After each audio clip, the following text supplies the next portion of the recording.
into ebaluleke the most kumina mfethu, my daily motto for sure, inhlonipho number 1 and number 2 is to understand ukuthi uNkulunkulu mengiphakamisa angiphakamisela ukuphakamela abanye abantu. For sure mfethu. So uNkulunkulu mengiphakamisa ungiphakamisela ukuthi ngiphanyiswe yena nonginyukele kunabantu abangemva kwami. So every day mangibuka ngicabanga la ngiphuma khona, ngicabanga umama osemgaqweni odayisa amazambane, ngicabanga umama owasha amawashing endlini zabantu abelungu amandiya njalo njalo. Ngicabange ingane engenaso ngisho islide sokuya esikoleni.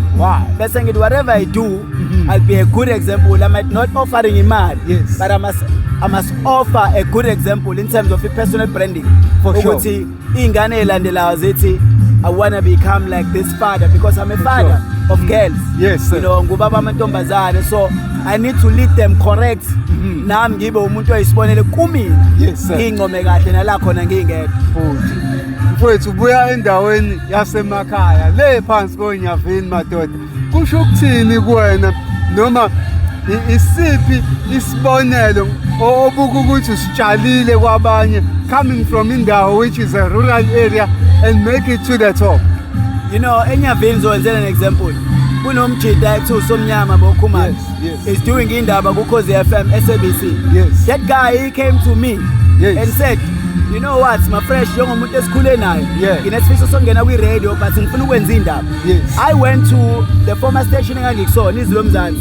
Ngakhuluma no-station manager wakhona, ngakhuluma no-news editor wakhona. That time kwakusifiso.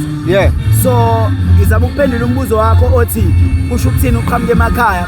Kusho ukuthi I still need to do more to check ukuthi abobani abafuna ukukhula abayimisele ngempilo, abasuke endaweni zasemakhaya, abasuke emjondolo, abasuke emakasi emalokishini, because mina ngirepresent ikasi, ngirepresent umjondolo, ngirepresent emakhaya. Umuntu ophuma enhluphekweni kufanele mebuka mina buke umuntu ongambuyisela ithemba nongashintsha impilo yakhe. For sure. Ukhozi has given you a platform to shine and you are making use of that platform. Yini ongayisho kubaphathi bokhozi nabantu ukuthi bakunikeze lethu? This one ngisho ningayiposta ngizoyisho. Previously bengingaphathekile kahle Khosini. And ngiyaqala ukisho lento le. Bengingaphathekile kahle.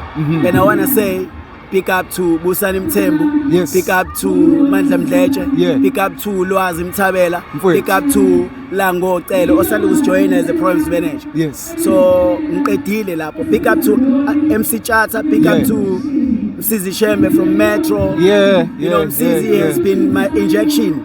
Nala ngibona khona ukuthi you know what, ngiyayithanda iredo but bangihlupha. Ababe khona phambilini abangasekho manje. So labantu laba esengibabalile, Mr Busani Mthembu, Mandla Mdletshe, uChibi, uLwazi Mthabela, noLango. Those are people, and Zandile Tembe owenza ukuthi ngingene. Zandile Tembe, she's the one who spotted me.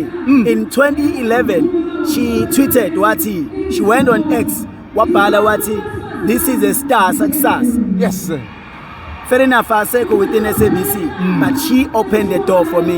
And you know what, I'm humbled, and I will always respect and be humbled by Zandile Tembe, because without her ngaba ngikho la.